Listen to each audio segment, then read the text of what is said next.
بسم اللہ الرحمن الرحیم وهو خیر ناصر و معین۔ ہماری آج کی گفتگو 10ویں چیپٹر متعلق ہوگی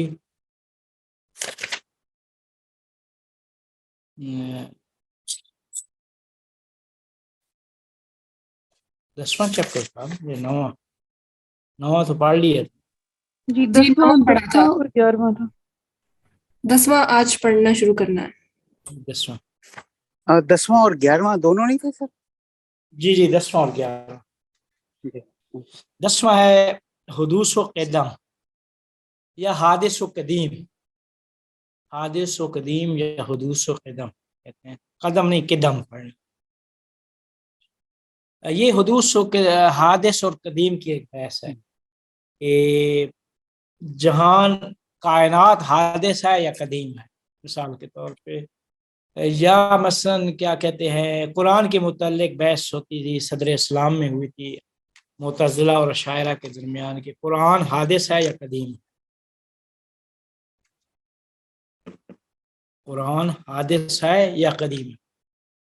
تو یہ حدوث و قدم کی بحث جو تھی وہ صدر اسلام میں متکلمین کے درمیان رائج تھی، لیکن متکلمین کے درمیان ایک خاص معنی تھا، لیکن جب فلسفی آئے تو فلسفیوں نے وہ معنی مد نظر رکھ کر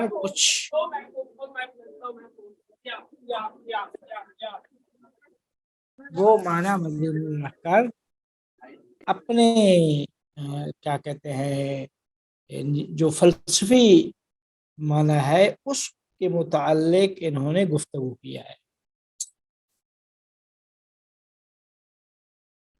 تو اب یہ ہے کہ سب سے پہلے ہم یہاں سے شروع کریں گے کہ حدوث و قدم ہے کیا چیز۔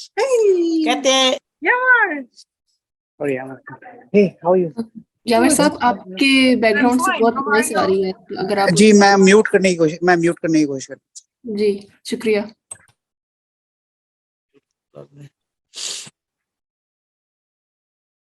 کہتے ہیں کہ کسی شے ایک شے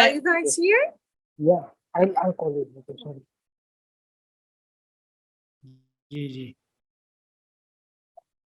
کہتے ہیں کہ کسی شے کا نہیں تھی وجود میں آئی اسے حادث کہتے ہیں، حدوث کہتے ہیں۔ ایک شے پہلے نہیں تھی عدم کے بعد وجود میں آئی، کہتے ہیں نا کہ ایک عام معنی بھی ہم مراد لیتے ہیں، نئی چیز کو کہا جاتا ہے حادث، پرانی کو قدیم کہا جاتا ہے، اردو میں بھی استعمال ہوتا ہے۔ یہ قدیم زمانوں کی آپ بات کر رہے ہیں، پرانے زمانوں کی بات کر رہے ہیں، اور جو نیا زمانہ ہے نئی چیز تو کہیں گے یہ نئی چیز ہے۔ نئی کو حادث اور پرانی کو قدیم کہا جاتا ہے۔ قدیم یعنی پرانا، حادث یعنی جدید، یہ اس کے معنی ہے۔ تو کہتے ہیں کہ کسی شے کا عدم کے بعد وجود میں آنا حدوث کہلاتا ہے۔ پہلے ایک شے نہیں تھی بعد میں وجود میں آئی تو کہتے ہیں اسے حادث کہتے ہیں کہ یہ چیز حادث ہے۔ مثال کے طور پہ انسان نہیں تھا وجود میں آ، ایک چیز نہیں تھی وجود میں آ گئی۔ جتنے بھی کائنات میں چیزیں ہیں یہ ساری کی ساری کیا ہے، حادث۔ تو کہتے ہیں کہ اس کے مقابلے میں قدیم ہے۔ قدیم کا مطلب ہے کہ ہمیشہ سے تھی۔ قدیم یعنی وہ شے جس کا وجود ہمیشہ سے تھا۔ کہتے ہیں حدوث و قدم کی یہ دونوں اقسام حقیقی کہلاتی ہیں، یعنی حادث حقیقی اور حادث قدیم حقیقی، یہ دونوں حقیقی تعریفیں ہیں۔ لیکن جو ہم نیا اور پرانا کہتے ہیں تو وہ حقیقی نہیں ہے، وہ نسبی ہے، نسبتاً ہوتی ہے بات۔ مثال کے طور پہ ایک شے آج جو ہے وہ حادث ہے، لیکن وہ کل کے مقابلے میں قدیم ہو، جو کل آنے والا ہے اس کے مقابلے میں قدیم ہے، اور جو کل گزر چکا ہے اس کے مقابلے میں یہ حادث ہے، اس کے مقابلے میں حادث اور آئندہ کے مقابلے میں قدیم ہے۔ تو کہتے ہیں وہ جو مطلب ہے حادث و قدیم کا، وہ اس کو کہا جاتا ہے حادث قدیم نسبی۔ اور یہ جو ہم نے بات کی ہے جو فلسفہ میں بحث ہوتی ہے وہ حدوث و قدم حقیقی کی بحث ہوتی ہے، یعنی ایک شے جس کا وجود نہیں تھا بعد میں وہ وجود میں آئی، تو اس کو کہا جاتا ہے حدوث و قدم حقیقی۔ اور فلسفہ چونکہ حقیقت اور واقعیت کے متعلق گفتگو کرتا ہے تو اس وجہ سے فلسفہ میں حدوث و قدم حقیقی کے متعلق گفتگو ہوتی ہے۔ اب کہتے ہیں کہ حدوث و قدم حقیقی کی دو قسمیں ہیں، ذاتی اور زمانی، حادث ذاتی حادث زمانی، قدیم ذاتی قدیم زمانی، یہ دو کیا ہیں ان کی قسمیں ہیں کہ جن کے متعلق متکلمین اور فلاسفہ کے درمیان اختلاف پایا جاتا ہے، جن کے درمیان اختلاف ہے، متکلمین اور فلاسفہ کے درمیان یہیں پہ اختلاف۔ متکلمین جہاں پہ مراد لیتے ہیں وہ مطلق اصل ذاتی اور زمانی کے درمیان تفریق اور فرق نہیں ڈالتے، وہ کہتے ہیں حادث و قدیم حقیقی، ایک حادث ہے ایک قدیم ہے، حادث وہ جو ہمیشہ سے تھا وہی کیا ہے ذاتی ہے وہی زمانی ہے، حادث وہ ہے جو نہیں تھا وجود میں آیا۔ تو یہ حادث و قدیم ذاتی اور زمانی کی بحث متکلمین کے درمیان نہیں، یہ فلاسفہ نے آ کے یہ بحث شروع کی ہے، حادث و قدیم زمانی اور ذاتی۔ اس کی ہم تھوڑی سی وضاحت کریں گے کہ اس کے بعد وہ جو متکلمین کے درمیان اور فلاسفہ کے درمیان وہ جو فرق کیا کہتے ہیں اختلاف ہے وہ بھی حل ہو جاتا ہے۔ آپ کہتے ہیں کہ کسی شے کا مقدم یا مؤخر ہونا، مقدم یا مؤخر ہونا دو طرح ہوتا ہے، ایک شے پہلے ہے اور ایک شے بعد میں ہے، ایک شے پہلے اور ایک شے بعد میں، یہ دو طرح ہے۔ کہتے ہیں کہ ایک زمانی ہے ایک رتبی ہے، زمانی میں زمانہ لحاظ ہوتا ہے، رتبی میں رتبہ لحاظ، ہو سکتا ہے رتبی میں ہو سکتا ہے زمانہ ایک ہو، لیکن مقدم اور مؤخر زمانی میں یہ ہوتا ہے کہ ایک شے جس کا زمانہ پہلے تھا وہ قدیم زمانی، جس کا زمانہ بعد میں ہوگا وہ حادث زمانی ہے۔ کہتے ہیں کہ جو شے زمانہ کے اعتبار سے پہلے ہو، زمانہ کے اعتبار سے، تو اسے قدیم زمانی کہا جاتا ہے، اور جو شے زمانہ کے اعتبار میں بعد میں ہو اسے حادث زمانی۔ مثال کے طور پہ صدر اسلام کے لوگ قدیم ہیں، ٹھیک ہے، ہم کیا ہے وہ حادث ہیں، ہم حادث ہیں، لیکن وہ قدیم زمانی ہے، یا 100 سال کے پہلے والے لوگ وہ قدیم زمانی ہے، ہم کیا ہیں ہم حادث زمانی ہیں۔ کہتے ہیں ان کے علاوہ یہ بات ہو گئی حادث و قدیم زمانی کی، حادث اور قدیم زمانی، لیکن ان کے علاوہ ایک اور قسم بھی کہتے ہیں تصور کی جاتی ہے، کہتے ہیں کہ جب کوئی شے زمانہ کے لحاظ سے نہیں بلکہ رتبہ کے لحاظ سے مقدم یا مؤخر ہو، زمانہ کے لحاظ سے دونوں میں پہلے یا بعد کا فرق نہیں ہوتا زمانہ کے اعتبار سے، لیکن کیا کہتے ہیں رتبہ کے لحاظ سے ایک شے رتبتاً مقدم ہے اور دوسری کیا ہے رتبتاً مؤخر ہے۔ مثال کے طور پہ کہتے ہیں کہ جب ہم کہتے ہیں 4 کا عدد جفت ہے،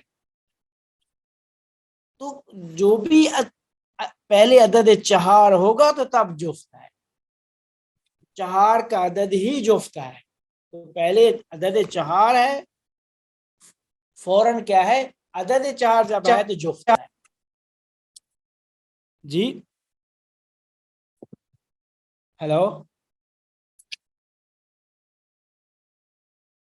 آواز نہیں آ رہی مجھے؟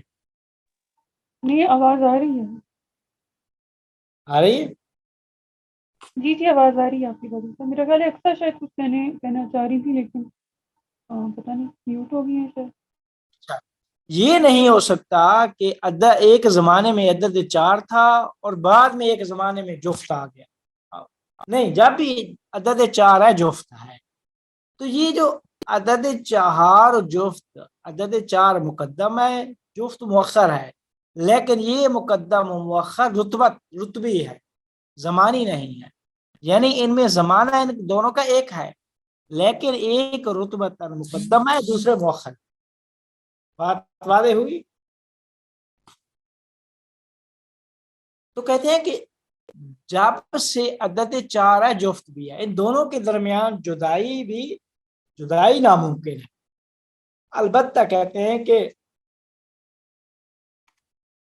ان میں وقفہ زمانی نہ ہونے کے باوجود ایک کو رتبہ کے لحاظ سے پہلے تصور کرنا پڑے گا اور دوسرے کو بعد میں، تو اس وجہ سے تقدم و تاخر رتبی کہا جاتا ہے کہ 4 رتبہ کے لحاظ سے مقدم ہے اور جفت رتبہ کے لحاظ سے مؤخر ہے۔ یہ جو رتبی لحاظ سے ہے، یہ یہ کیا تقدیم و تاخیر زمانی نہیں ہے بلکہ کیا ہے، رتبی ہے۔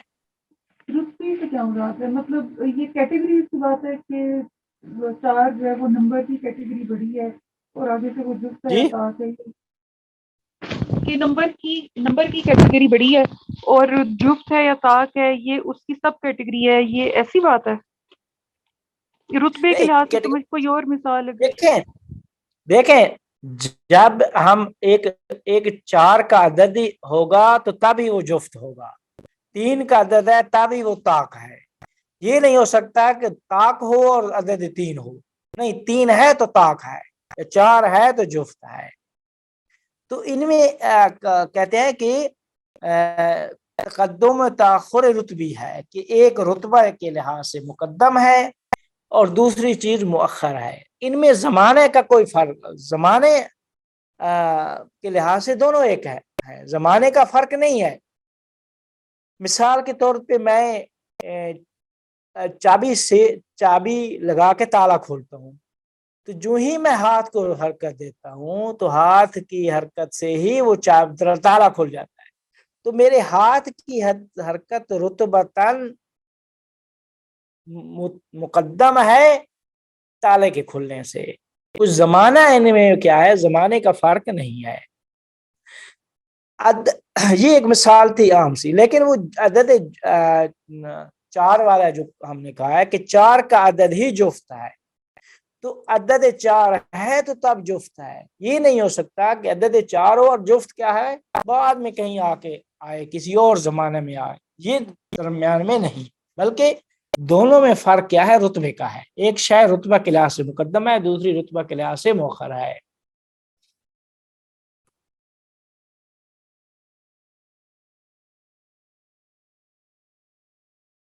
بات واضح ہو گئی؟ نہیں فاضل صاحب، یہ کچھ واضح نہیں ہو رہی۔ یہ ایک تو مجھے تو ایسے لگ رہا تھا، میں نے غلط ویسے پڑھا تھا، مجھے لگ رہا تھا کہ شاید جفت ہونا جو ہے یہ ایک خصوصیت ہے، چونکہ اس وجہ سے یہ مقدم ہے اور اس کے بعد عدد 4 کو اس میں ہم ایک طرح سے فٹ کرتے ہیں، کیٹیگرائز کرتے ہیں، عدد لیکن 4 یہ کچھ اور ہے تو بات۔ تب جفت ہے، تو یہ تو یعنی یہ کہنا چاہ رہا ہے کہ حادث زمانی 4 والی کے بات نہیں؟ عدد اور جفت میں رتبہ کا، یہ دونوں رتبہ کے لحاظ سے ایک مقدم ہے ایک مؤخر ہے، مقدم عدد 4 ہے، مؤخر کیا ہے، جفت ہونا۔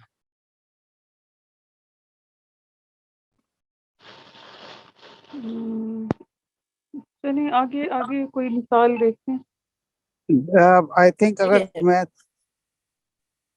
جی سوری میں اگر اس طرح اسے سمجھاؤں اور یا جس طرح میں سمجھا تھا کہ جفت کا مطلب ہے ایون نمبر ہونا، تو ایون نمبر کنڈیشنل ہے اس بات پہ کہ پہلے ایک نمبر ہے، یعنی کہ اگر نمبر 4 ہوتا ہی نہ تو وہ ایون نمبر بھی نہ ہوتا، اگر 4 ہے تو اس کی وجہ سے وہ ایون نمبر ہے۔ یہ آئی تھنک اگر اس طرح سے میں ایٹ لیسٹ اسی طرح سمجھا تھا۔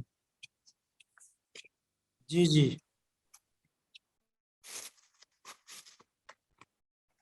صحیح ہے آپ کی بات۔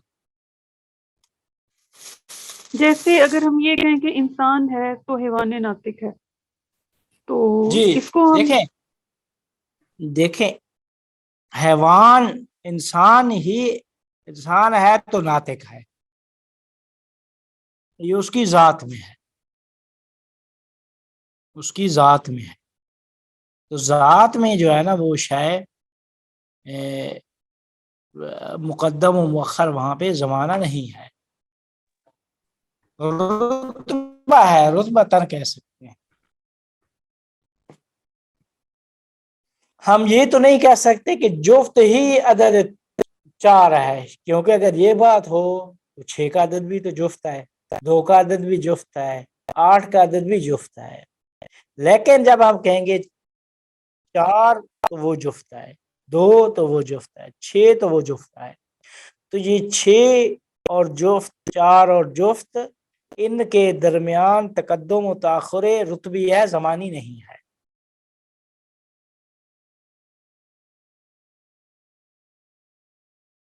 یہ بات اگر واضح ہو گئی تو کہتے ہیں کہ اب ہم اپنے مسئلے کی طرف آتے ہیں کہ سمجھانے کی کوشش کرتے ہیں. یہ رتبہ کا سمجھ میں آ گیا تو اب یہیں سے وہ ذاتی کو سمجھائیں گے کہ حدوث و قدم ذاتی کیا ہوتا ہے.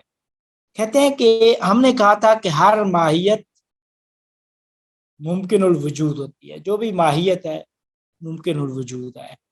ماہیت کی کیا بات کی تھی کہ ماہیت وہ ہے جس کی نسبت وجود و عدم کی طرف مساوی ہوتی ہے، یعنی جو نہ موجود ہوتی ہے نہ معدوم ہوتی، اسے وجود میں آنے کے لیے قلت کی ضرورت ہوتی ہے کہ جو اسے اس حالت سے نکال دے.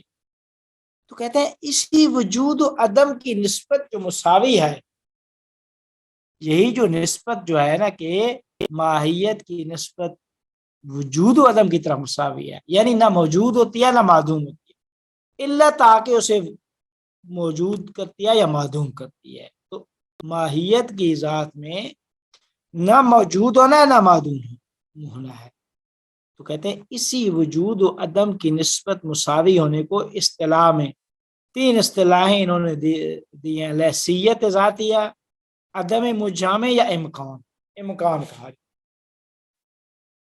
اسی کو امکان کہا جاتا ہے کہ ماہیت میں کی ذات میں نہ موجود ہونا ہے نہ معدوم. علت وجود آئے گی تو اسے وجود عطا کرے گی، علت معدوم آئے گی تو اسے اس حالت سے نکال کر معدوم کر دے گی. تو کہتے ہیں اسی جو وجود و عدم کی نسبت مساوی ہونے کو اصطلاح میں امکان کہا جاتا ہے. تو بس ہر شے چونکہ جو ممکن الوجود ہے، اسی وجہ سے وہ علت کی محتاج ہوتی ہے. شے چونکہ امکان رکھتی ہے، ممکن ہے، تو ہر ممکن الوجود کو علت کی ضرورت ہوتی ہے. دوسرے لفظوں میں کہ علت کی طرف جو معیار محتاج ہونے کا ہے، علت کی طرف محتاج ہونے کا جو معیار ہے وہ حدوث نہیں امکان ہے، حدوث نہیں امکان ہے. امکان کا رتبہ حدوث سے پہلے ہے. تو کہتے ہیں کہ اب نتیجہ کیا ہے؟ نتیجہ کہتے ہیں کہ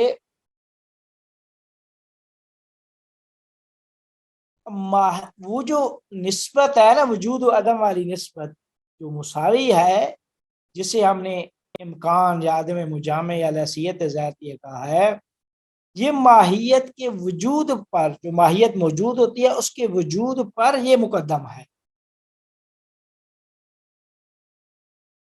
کیونکہ اسے علت آ کر اسے وجود عطا کرتی ہے. جب وجود عطا کرتی ہے تو کہتے ہیں کہ اسی عدم مجامع یا لحسیت ذاتی کے وجود و ماہیت پر مقدم ہونے کو حدوث ذاتی کہا جاتا ہے. اس کے مقابلے میں شے کے وجود پر لحسیت ذاتی کے مقدم نہ ہونے کو قدیم ذاتی کہا جاتا ہے. تو کہتے ہیں وہ فقط اور فقط اللہ تعالیٰ کی ذات ہے. قدیم ذاتی اللہ تعالیٰ کی ذات ہے، وگرنہ ہر ممکن الوجود یعنی ما سوی اللہ کے وجود پر لحسیت ذاتی تقدم رکھتی ہے. دیکھیں لحسیت ذاتی کو اگر آپ نے سمجھ لیا، لحسیت ذاتی یعنی کائنات میں خدا کے علاوہ ہر شے کے اندر ایک لحسیت ذاتی ہے. یعنی کیا مطلب؟ چونکہ ماہیت ہے تو ماہیت کا وجود، ماہیت نہ موجود ہوتی ہے نہ معدوم ہوتی ہے. تو یہی جو وجود و عدم کی نسبت جو مساوی ہے اس کو لحسیت ذاتی کہا جاتا ہے. اور یہی لحسیت ذاتی کیا ہے، کہتے ہیں کہ یہی لحسیت ذاتی ماہیت کے وجود پر مقدم ہوتی ہے. یہ پہلے شے لحسیت ذاتی رکھتی ہے، بعد میں علت آ کر اسے ماہیت کو وجود عطا کرتی ہے. تو ماہیت جو موجود ہوتی ہے اس کے وجود پر لحسیت ذاتی مقدم ہے، لحسیت ذاتی مقدم ہے. تو کہتے ہیں کہ لحسیت ذاتی کے وجود عدم وجود و ماہیت پر مقدم ہونے کو حادث ذاتی کہا جاتا ہے. لحسیت ذاتی کے وجود و ماہیت پر مقدم ہونے کو ہی حادث ذاتی کہا جاتا ہے. اس کے مقابلہ میں شے کے وجود پر جب لحسیت ذاتی کے مقدم نہ ہونے کو قدیم ذاتی کہا جاتا ہے. کیوں؟ کیونکہ مقدم جو چیز لحسیت ذاتی کے مقدم نہ ہونے کو قدیم ذاتی کہا جاتا ہے. اور وہ فقط خدا کی ذات ہے. کیوں؟ کیونکہ وہ ماہیت نہیں ہے کہ جس کے اندر وجود و عدم والی نسبت مساوی ہو، لحسیت ذاتی اس کے میں نہیں ہے. تو کہتے ہیں کہ شے کے وجود پر، جو شے ہے وجود تو ماہیت سے مرکب ہے، اس کے وجود پر لحسیت ذاتی کے مقدم نہ ہونے کو قدیم ذاتی کہا جاتا ہے. وہ فقط اور فقط اللہ تعالیٰ کی ذات ہے. لیکن جو لحسیت ذاتی ہے، جی حافظ صاحب گستاخی معاف کہ میرا کنیکشن ٹوٹ گیا تھا، تو میں یہ قدیم ذاتی والا پوائنٹ اگر آپ سوری دوبارہ ریپیٹ کر دیجیے. دیکھیں ہم نے کیا کہا تھا، پہلے کہہ چکے ہیں کہ ہر شے چونکہ خدا کے علاوہ ہر شے چونکہ ممکن الوجود ہے تو اسے علت کی ضرورت ہوتی ہے. ٹھیک ہے، ممکن الوجود ہے تو تب علت کی ضرورت ہوتی ہے. یعنی علت کی طرف محتاج ہونے کا معیار امکان ہے نہ حدوث. یہ پہلے ہم ثابت کر چکے ہیں پچھلی بحث میں. تو علت کی طرف محتاج ہونے کا معیار امکان ہے، یہ پہلا نقطہ تھا. دوسرا نقطہ یہ ہے، دوسرا نقطہ کہتے ہیں کہ ہم نے پہلے کیا کہا ہے کہ ہر ماہیت ممکن الوجود ہوتی ہے جس کی نسبت وجود و عدم ماہیت اپنی ذات میں نہ موجود ہوتی ہے نہ معدوم ہوتی ہے. ماہیت اپنی ذات میں نہ موجود ہوتی ہے نہ معدوم ہوتی ہے. ایک علت آتی ہے، اس کو اس حالت سے نکال کر وجود عطا کرتی ہے یا معدوم کر دیتی ہے.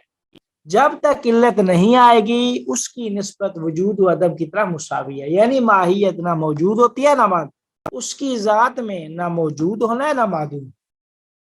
تو کہتے ہیں یہی جو حالت ہے، نسبت والی حالت، کہ ماہیت کے اندر یہ جو نسبت مساوی ہے وجود و عدم کی طرف، اس کو اصطلاح میں لحسیت ذاتی، عدم مجامع یا امکان، یہ تین اصطلاحیں ہیں. لحسیت ذاتی زیادہ استعمال اس بحث میں. یہاں تک اگر سمجھ میں آ گیا تو تب اگلا تبھی سمجھ کہ ماہیت ہر ماہیت ممکن الوجود ہوتی ہے. جب ممکن الوجود ہے تو اس کی نسبت وجود و عدم کی طرح مساوی ہے، وہ نہ موجود ہوتی ہے نہ معدوم ہوتی ہے. لہذا علت کی ضرورت ہوتی ہے کہ جو اسے اس حالت تساوی سے نکال کر وجود عطا کرے یا معدوم کر دے. ٹھیک ہے، تو کہتے ہیں اسی وجود و عدم کی نسبت مساوی ہونے کو اصطلاح میں لحسیت ذاتی کہا جاتا ہے. اب یہاں تک جب بحث ہو گئی تو دوسرا سے پہلا نقطہ یہ تھا کہ پس معیار علت کی طرف محتاج ہونے کا امکان، چونکہ شے ممکن الوجود ہے اس وجہ سے اسے علت کی ضرورت ہے. اس کے بعد اب نتیجہ جو یہاں پہ نکال جو یہاں پہ قدیم ذاتی اور حادث ذاتی کو سمجھاتے ہیں. قدیم زمانی حادث زمانی تو مشخص ہے، وہ قدیم زمانی یعنی جو ایک زمانے میں نہیں تھی بعد میں وجود میں آئی. مثال کے طور پہ ہم 100 سال پہلے نہیں تھے، بعد میں وجود میں آئے. قدیم زمانی ہے وہ ہے کہ کوئی ایسا زمانہ نہیں تھا کہ وہ نہیں تھی، یعنی ہر زمانے میں وہ موجود تھی، اس کو قدیم زمانی کہا جائے. قدیم زمانی حادث زمانی یہ یعنی تعریف مشخص ہے. بحث یہاں پہ ہوتی ہے جہاں پہ فلسفہ متکلمین کے ساتھ اختلاف رکھتے ہیں. اختلاف کہاں پہ؟ وہ کہتے ہیں کہ نہیں، حادث زمانی اور قدیم زمانی کے علاوہ حادث ذاتی اور قدیم ذاتی بھی ہیں. حادث ذاتی اور قدیم ذاتی بھی ہے. جی یہ پتہ ہے کیوں اس کو کر رہے ہیں؟ اس وجہ سے کر رہے ہیں، یہ آگے چل کے کہیں گے. فلاسفہ متکلمین کے ساتھ اختلاف رکھتے ہیں. متکلمین کہتے ہیں کہ خدا قدیم زمانی ہے، ما سوى اللہ حادث زمانی ہے. فلاسفہ کیا کہتے ہیں؟ فلاسفہ کہتے ہیں نہیں، خدا قدیم ذاتی ہے اور خدا کے علاوہ سب حادث ذاتی ہیں. قدیم یعنی حادث زمانی کی بات نہیں، حادث ذاتی ہے. تو حادث ذاتی میں قدیم زمانی بھی آ جاتا ہے کہ ہو سکتا ہے ایک شے قدیم زمانی رکھتی ہو اور حادث ذاتی حدوث ذاتی بھی رکھتی ہو. ایک شے جو حادث حدوث ذاتی رکھتی ہے وہ قدیم زمانی بھی رکھتی ہے. مثال کے طور پہ اس عالم مادہ میں زمانہ مادہ کی حرکت سے وجود میں آتا ہے زمانہ. تو اس عالم مادہ سے ماورا جو عالم ہے وہ سارے کے سارے وہ بھی عالم امکان ہے، اللہ تعالیٰ کی معلول ہیں اس علت کے. لیکن ہم ان کو حادث زمانی نہیں کہہ سکتے. ہم کہتے ہیں حادث ذاتی ہیں لیکن قدیم زمانی ہیں. حادث ذاتی یا معلول اول مثال کے طور پہ اس میں اختلاف کرتے ہیں.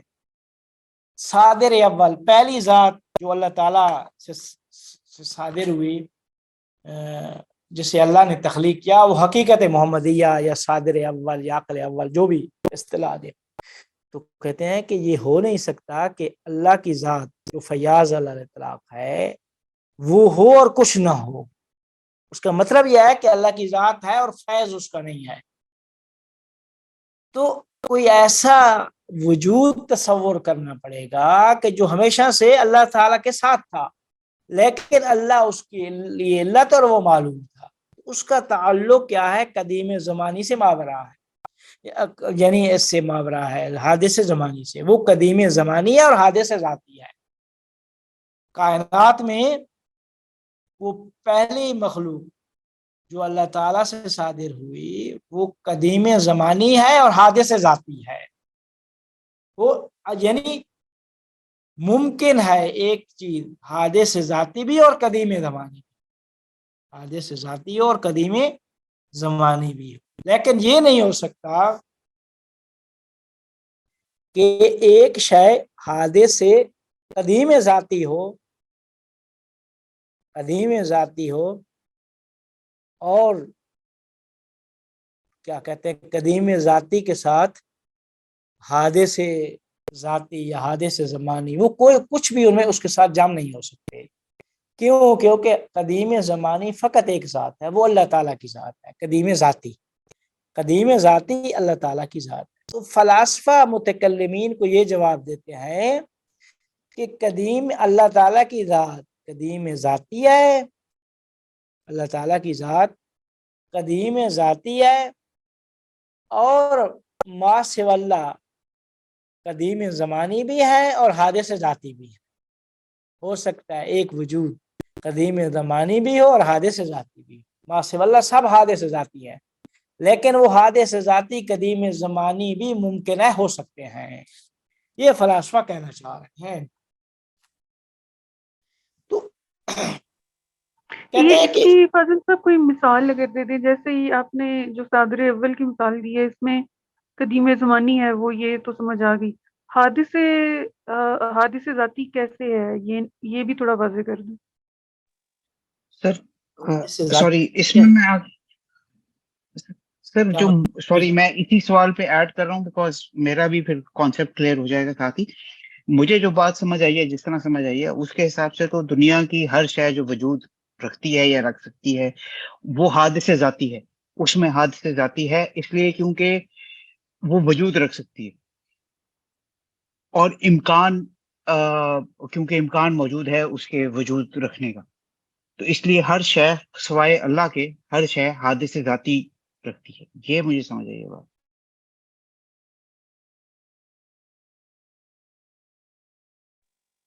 دیکھیں جی، وجود کا تعلق اس عالم سے نہیں ہے، عالم مادہ سے. خدا عالم مادہ سے ماورا بھی موجودات وجود رکھتی ہے.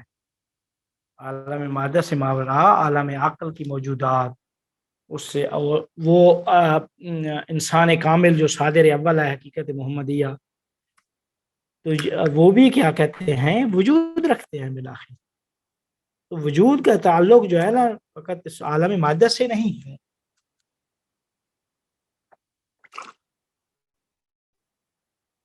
بات واضح ہوئی؟ جی سر، یہ بات واضح ہو گئی، مگر میرا پوائنٹ مطلب میں موجود صرف یہ نہیں کہہ رہا تھا کہ عالم مادہ کا موجود، میں بھی مطلب ٹوٹل کانسیپٹ سے ہی کر رہا تھا کہ مطلب اللہ تعالیٰ کے سوا ہر ذات ہر شے جو ہے وہ حد سے ذاتی ہوئی ہے. مجھے یہ سمجھو کیونکہ وہی قدیم ذاتی ہو ہاں، سکتا ہے. اللہ تعالیٰ کے علاوہ سب حادث ذاتی ہیں، لیکن ان حادث ذاتی میں بعض قدیم زمانے بھی ہو سکتے ہیں. یہ جی کہنا چاہوں. ٹھیک ہے، جی ٹھیک. اچھا، اسی کو سمجھاتے ہیں کہ حدوث ذاتی اور قدیم ذاتی. کہتے ہیں کہ حدوث ذاتی میں وہ جو یہ جو چیز ہے نا کہ ماہیت کے اندر پہلے وہ نسبت مساوی والی ہوتی ہے کہ وجود و عدم کی طرف اس کی نسبت مساوی ہے، یعنی وہ نہ موجود ہوتی ہے نہ معدوم ہوتی ہے. وہ جو نسبت وجود و عدم والی مساوی نسبت وہ پہلے ہوتی ہے. ماہیت کیا ہے، کیا کہتے ہیں، بعد میں وجود میں آتی ہے. جب علت آئے گی تو اسے معلوم کر دے گی. تو کہتے ہیں کہ لحسیت ذاتی شاید لحسیت ذاتی رکھنے کے باعث ماہیت کے وجود پر مقدم ہوتی ہے. وجود نسبت اس کے اندر پہلے اس کی ذات میں ہوتی ہے، بعد میں علت آ کر اس ماہیت کو وجود عطا کرتی ہے. ٹھیک ہے. تو کہتے ہیں کہ لحسیت ذاتی کے وجود و ماہیت پر مقدم ہونے کو ہی حادث ذاتی کہا جاتا ہے. یہی جو نسبت ہے نا وجود و عدم کی طرف مساوی والی، یہی جو نسبت ہے جسے لحسیت ذاتی کہا جاتا ہے، یہ وجود و ماہیت پر مقدم ہوتی ہے. تو یہی جو اس کا مقدم ہونے کو ہی حدوث ذاتی کہا جاتا ہے. اور اس کے مقابلے میں شے کے وجود پر لحسیت ذاتی کے مقدم نہ ہونے کو قدیم ذاتی کہا جاتا ہے. قدیم ذاتی فقط اللہ تعالیٰ کی ذات ہے، اور قدیم زمانی ما سے واللہ سب حادث ذاتی ہے. اچھا، کہتے ہیں کہ الہیات میں اس بحث کا جو تاریخی پس منظر ہے وہ کچھ اس طرح سے ہے کہ الہیات میں اہل استدلال کے دو گروہ ہیں، ایک فلاسفہ کا اور ایک متکلمین کا. ٹھیک ہے. ان کے درمیان جو اختلافی مسائل ہیں ان میں سے ایک مسئلہ یہی حادث و قدیم کا ہے. تو کہتے ہیں کہ یہ جو حادث و قدیم ذاتی کی جو اصطلاح ہے یہ فقط فلاسفہ نے ایجاد کی ہے. متکلمین کے پاس ایک ہی چیز تھی، حادث و قدیم زمانی. وہ حادث زمانی، قدیم کو قدیم زمانی کہتے تھے. وہ کہتے تھے اللہ تعالیٰ کی ذات قدیم زمانی ہے، باقی سب حادث زمانی ہے. متکلمین کا یہ کہنا تھا. اچھا، پھر کہتے ہیں کہ متکلمین کے نزدیک فقط معلوم کسی شے کا معلول اور مخلوق ہونا ہی حدوث زمانی کا سبب بنتا ہے. یعنی جو چیز مخلوق اور معلول ہے وہ حدوث زمانی رکھتی ہے، اور جو چیز حادث زمانی نہیں ہے وہ معلول بھی نہیں ہے، مخلوق بھی نہیں ہے، اور وہ واجب الوجود حق تعالیٰ کی ذات ہے. پھر وہ کہتے ہیں کہ متکلمین کے جو لوگ قدیم زمانی کے تعدد کے قائل ہیں، جو متعدد مانتے ہیں قدیم زمانی کو، وہ در حقیقت واجب الوجود کے متعدد ہونے کے قائل ہیں. یعنی ان کے نزدیک پھر خدا بھی ایک نہیں ہے، خدا بھی زیادہ ہے. اور اب متکلمین کہتے ہیں ایسے لوگ مشرک ہیں کہ جو خدا کو قدیم زمانی سمجھتے ہیں اور خدا کے علاوہ کچھ اور مخلوقات کو بھی قدیم زمانی سمجھتے ہیں، تو ایسے لوگ شرک کا ارتکاب کرتے ہیں متکلمین کے نزدیک. تو کہتے ہیں کہ اس کی کوئی مثال ہے فضل صاحب کہ کیسی، مثال کے طور پہ کیسی چیزوں کو یہ کہتے ہیں کہ قدیم زمانی ہے؟ مثال کے طور پہ نا وہ خدا کہتے تعالیٰ ہیں کے کہ علاوہ خدا کے علاوہ کیا کہتے ہیں، خدا کی صفات ہم کہیں گے کہ وہ ہمیشہ سے ہے، ٹھیک ہے. اس کے علاوہ ہم کہتے ہیں جی، کچھ کہتے تھے جی قرآن بھی قدیم زمانی ہے، اس کے بھی کچھ قائل تھے. اس کے علاوہ کچھ اور بھی چیزوں کے قائل تھے کہ جو ہے نا وہ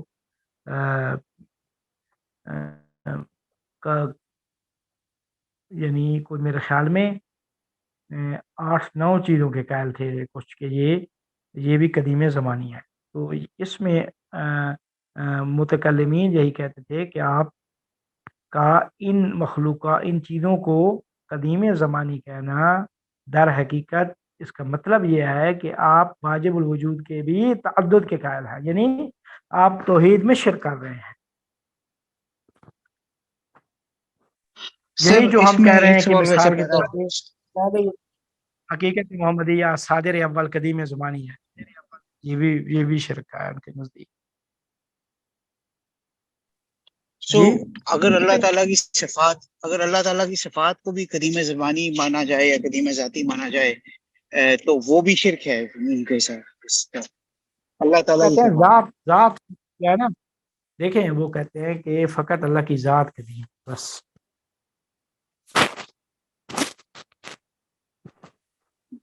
مگر اللہ تعالیٰ کی ذات سے اس کی صفات تو علیحدہ نہیں کی جا سکتی. وہ ہم کہہ رہے ہیں نا کہ اس کی صفات عین ذات ہے. متکلمین کہتے تھے عین ذات نہیں ہے، زائد بر ذات، زائد بر ذات ہے، ذات. ہاں جی، یہ ہمارا نظریہ ہے فلاسفہ کا کہ نہیں، اس کی صفات عین ذات ہے. اوکے سمجھا. اچھا، آپ کہتے ہیں کہ متکلمین کی جو بنیاد ہے نا اس نظریے کی، وہ در حقیقت 2 باتیں ہیں جن کو فلاسفہ نے رد کر دیا ہے. پہلی ایک عقلی بنیاد ہے، دوسری شرعی بنیاد ہے. ان کی عقلی دلیل یہ تھی کہ اگر کوئی شے حادث نہ ہو تو اسے علت کی ضرورت نہیں ہے، لہذا وہ واجب بذات ٹھہرے گی، جبکہ ما سوی اللہ کیا ہے، وہ حتماً حادث زمانی ہوتے ہیں. یہ ان کی وہی جو دلیل ہے، ہم جو کہتے ہیں جو ہے نا کہ حادث نہ ہو تو اس کا مطلب ہے کہ وہ قدیم ہے. لیکن فلاسفہ نے اس کے جواب میں یہ کہا کہ شے کو علت کی ضرورت اس کی حدوث کی وجہ سے نہیں ہوتی، بلکہ ہم نے پہلے کہا ہے کہ چونکہ شے ممکن الوجود ہے تو شے کے اندر امکان کا ہونا ہی سبب بنتا ہے کہ وہ علت کی محتاج ہو. تو وہ جو پچھلی بحث ہم نے پڑھی ہے وہ اسی وجہ سے کہ شے کے اندر امکان ہی علت کے محتاج ہونے کا سبب بنتا ہے، نہ کہ حدوث.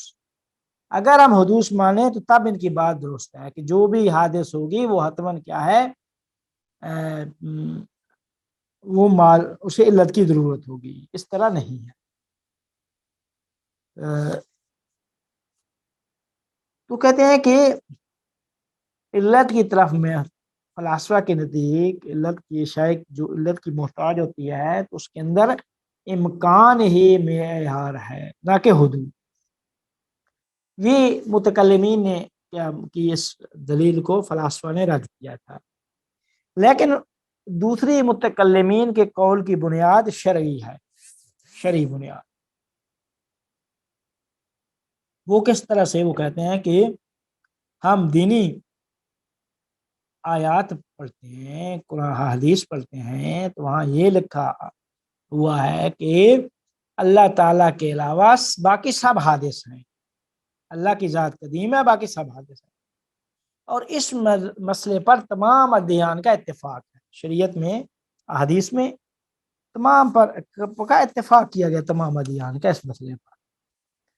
اچھا، فلاسفہ نے اس کا بھی جواب دیا ہے. وہ جواب یہ ہے کہ فلاسفہ یہ کہتے ہیں کہ جو کچھ قرآن میں بیان ہوا ہے یا حدیث میں، وہ حدوث کا لفظ ہے. وہاں پہ یہ وضاحت نہیں کی گئی کہ وہ حادث زمانی ہے یا حادث ذاتی ہے، اس کی وضاحت نہیں کی گئی. تو کہتے ہیں کہ یقینی طور پر مراد، کہتے ہیں حدوث سے مراد حدوث ذاتی ہوگی. کیوں؟ کیونکہ اگر حدوث زمانی لیں گے تو کافی اعتراض وارد. تو اللہ نے جو کہا ہے، یہ جو حدیث میں آیا ہے کہ اللہ قدیم ہے، باقی سب حادث ہیں، تو حادث سے مراد وہ حادث ذاتی ہے کہ کائنات میں خدا کے علاوہ سب حدوث ذاتی رکھتے ہیں. اور اللہ قدیم ہے، مطلب یہ ہے کہ اللہ قدیم ذاتی ہے. یہ ذاتی کی بات کی گئی ہے. تو متکلمین کو جواب دیا فلاسفہ نے کہ جو کچھ دین میں آیا ہے، شریعت میں، وہ یہ آیا ہے کہ قرآن اللہ تعالیٰ قدیم ہے، باقی سب حادث ہے. وہاں یہ وضاحت نہیں ہوئی کہ وہ قدیم زمانی ہے، قدیم ذاتی. تو کہتے ہیں کہ لہذا ہو سکتا ہے کہ وہ ہم یہی کہیں گے کہ نہیں، مراد قدیم ذاتی حادث ذاتی ہے. جب وضاحت نہیں کہی گئی تو وہی ہو سکتا ہے. کیوں؟ کیونکہ وہ نہ ہو تو کافی عقلی اعتراضات وارد ہوتے ہیں. یہ میرے خیال میں 10واں چیپٹر ختم ہو گیا. اب اس کے متعلق کوئی سوال ہے تو کہ عقلی اعتراضات کوئی کس طرح کی؟ مثال کے طور پہ اگر حدوث زمانی عقلی مراد یہی لیں ہے نا کہ اگر ہم دیکھیں، عقلی یہی ہے کہ اگر ہم حادث سے مراد حادث زمانی لیں یا قدیم زمانی لیں، تو قدیم زمانی تو کیا کہتے ہیں، خدا کے علاوہ اور بھی مخلوقات ہو سکتی ہے. کیوں؟ کیونکہ زمانہ کیا ہے، وہ بعد میں آیا ہے، جب عالم مادہ کی حرکت سے زمانہ وجود میں آیا ہے. تو زمانہ سے ماورا بھی مخلوقات ہیں، تو وہ کیا ہے، وہ حدوث ذاتی اور قدیم زمانی رکھتی ہے. صحیح صحیح صحیح. جی جی سمجھ میں آ گیا ہے. صحیح. جی.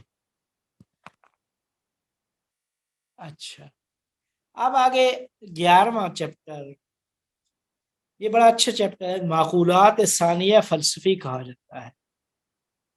معقولات ثانیہ فلسفی، اس کو ہم نے یہاں سے شروع کیا ہے کہ بچہ جب دنیا میں آتا ہے تو اس کا ذہن خالی صفحہ کی مانند ہوتا ہے. خالی صفحہ، سفید صفحہ کی مانند اشیاء کو دیکھتا ہے، دیکھ کر اسے اپنے حافظے کے سپرد کرتا ہے. پھر چاند اشیاء میں مشابہت دیکھ کر ایک کلی آہستہ آہستہ کلی مفہوم کی. یہ جو سارا پروسیس ہے، اس کی وضاحت کے لیے کہتے ہیں کہ ادراکات کی 3 قسمیں ہیں. ادراکات، جو بھی ہم ادراکات کرتے ہیں، ادراکات کی 3 قسمیں: ادراک حسی، ادراک خیالی اور ادراک عقلی. کہتے ہیں کہ جب انسان کا ذہن خارجی شے سے ارتباط پیدا کرتا ہے، یعنی سامنے کرسی دیکھی اور اسے ذہن میں رکھا، تو یہ اس کا ادراک جب تک ہماری آنکھ اسے دیکھ رہی ہے، یہ ادراک حسی ہے. اور جب سامنے سے کرسی ہٹا دی جائے، خارجی شے سے رابطہ منقطع ہو جائے، تو چند گھنٹے بعد اس کرسی کی صورت جو ذہن میں ہوتی ہے، وہ اس کا ادراک خیالی ہے.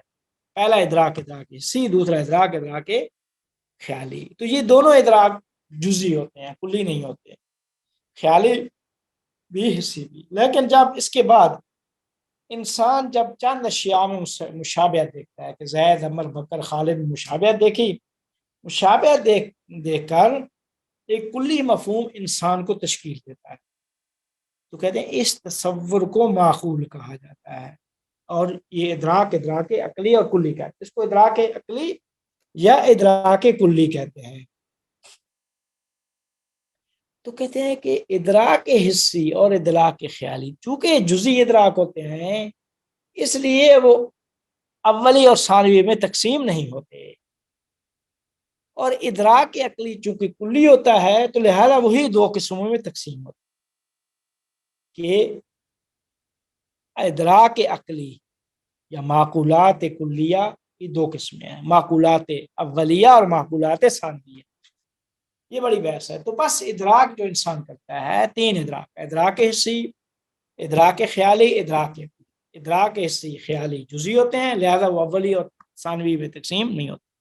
ادراک عقلی معقولات جسے کہا جاتا ہے یہ کلی ہوتا ہے، لہذا یہ اولی اور ثانوی میں تقسیم ہوتا ہے۔ تو کہا جاتا ہے کہ معقولات کی دو قسمیں ہیں، معقولات اولیہ اور معقولات ثانویہ۔ اب ان کی ہم وضاحت کہتے ہیں کہ جب ہم ذہن میں رجوع کرتے ہیں تو دو طرح کے تصورات پاتے ہیں، دو طرح۔ پہلی قسم کے تصورات جو ہیں وہ حاصل ہوتے ہیں باطنی حواس سے، مثال کے طور پہ درد ہوتا ہے، لذت ہوتی ہے، خوشی ہے، غمی ہے، ٹھیک ہے۔ تو باطنی حواس سے حاصل تصورات جیسے درد و لذت، خوشی اور غمی، اور اسی طرح ظاہری حواس سے حاصل تصورات جیسے انسان کو دیکھا، حیوان کو دیکھا، نباتات جمادات کو دیکھا، تو ان دونوں کا تعلق پہلی قسم سے ہے۔ یہ ساری معقولات اولیہ ہے۔ حواس ظاہری سے حاصل تصورات اور حواس باطنی سے حاصل تصورات کا تعلق معقولات اولیہ سے ہے۔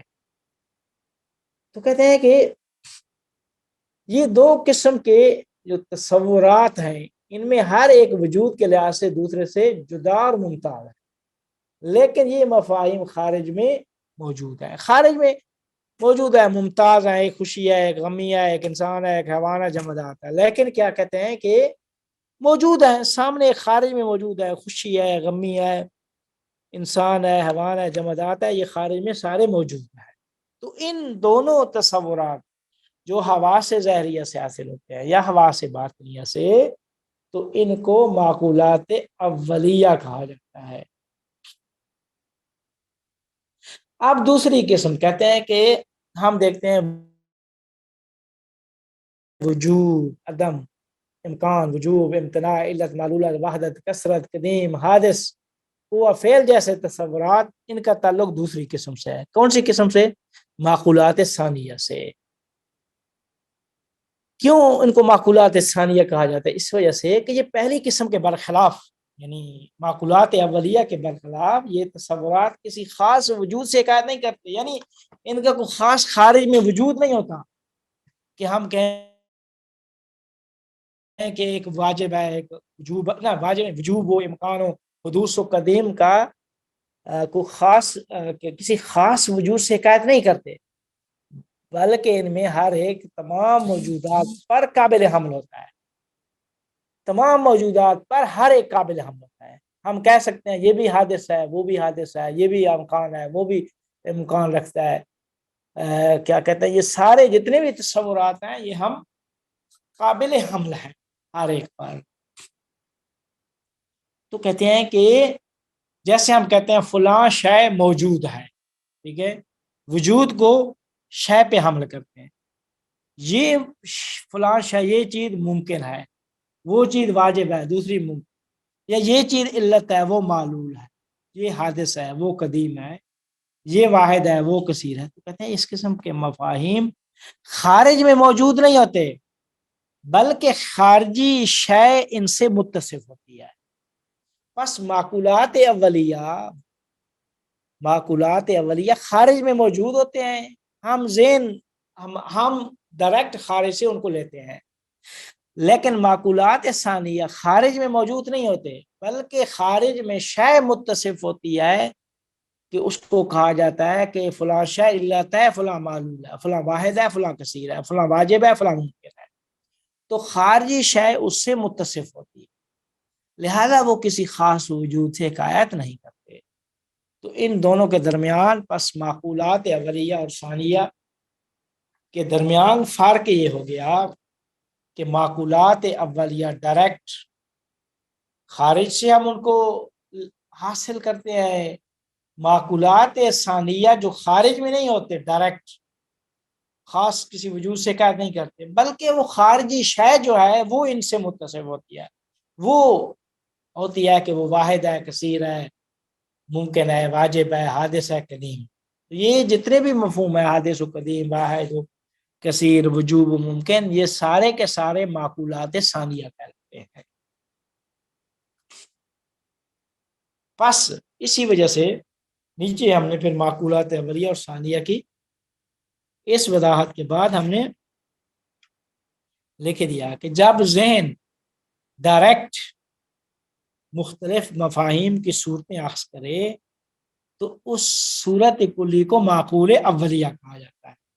جیسے پہلی قسم کے مفاہیم ہیں کہ جو خارج سے بغیر واسطہ کے ڈائریکٹ اخذ کی ہوئی صورتیں ہیں، جیسے انسان، حیوان، سفیدی، سیاہی وغیرہ، لیکن ہمارے ذہن میں موجود تمام ماہیات، لہذا ہمارے ذہن میں موجود تمام جتنی بھی ماہیات ہیں ہمارے ذہن میں، وہ ساری کی ساری معقولات اولیہ ہیں، درخت ہو، شجر ہو، پتھر ہو، جمادات، یہ سارے کے سارے کیا معقولات اولیہ ہیں۔ کہتے ہیں کہ ہر وہ معنی جس کے لیے کہا جا سکے کہ یہ الف بے نہیں، معقول اولیہ میں شمار ہیں، ہم کہا جا سکے یہ سفید سیاہ نہیں، یہ انسان حیوان نہیں، یہ جمادات نباتات نہیں، تو ان سب کو کیا ہے معقولات اولیہ کا۔ پس معقولات اولیہ ہمارا ذہن ڈائریکٹ ان کی صورتیں خارج سے لیتا ہے، لیکن معقولات ثانیہ کیا کہتے ہیں کہ یہ اشیاء کیا ڈائریکٹ ہمارا ذہن خارج سے ان کی صورتیں نہیں لیتا، بلکہ صرف یہ اشیاء کی حالت اور ان کا حکم بیان کرتے ہیں۔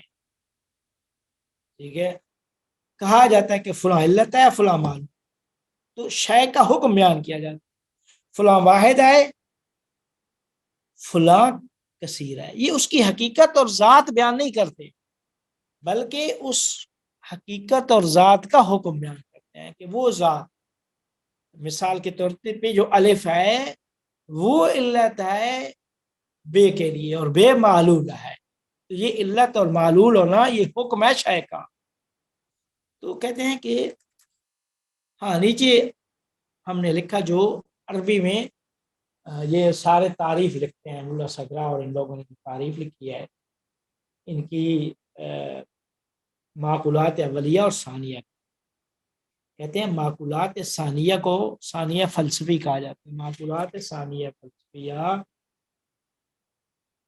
کو دوسرے لفظوں میں ایسے کہا جاتا ہے جب عروض ذہنی اور اتصاف خارج، یعنی ذہن میں عارض ہوں اور خارج میں متصف، تو اس کو معقول ثانی، خارج میں وہ علت ہے یا معلول ہے شاید، اور یہ جو عارض ہو رہی ہے جو ذہن میں متصف خارج میں اور عارض ذہن، تو کہتے ہیں اس کو معقولات ثانیہ فلسفی کہا۔ خارجی شے علت یا معلول ہوتی ہے، لیکن علت و معلول کا یہ جو حکم ہے یہ ذہن میں پایا جاتا ہے، یعنی علت و معلول کا عروض ذہنی ہے، اس کا حکم ذہن میں پایا جاتا ہے، لیکن جو شے متصف ہوتی ہے وہ خارج میں ہوتی ہے، وہ خارجی شے ہے کہ وہ علت ہے یا معلول۔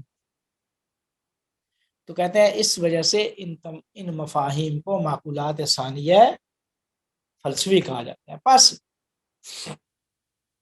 ادراک کی تین قسمیں ہیں، ادراک حسی، ادراک خیالی، دو جزئیاں ہیں، لہذا ان کی اولی اور ثانی میں تقسیم نہیں ہوتی۔ تیسرا ادراک عقلی ہے۔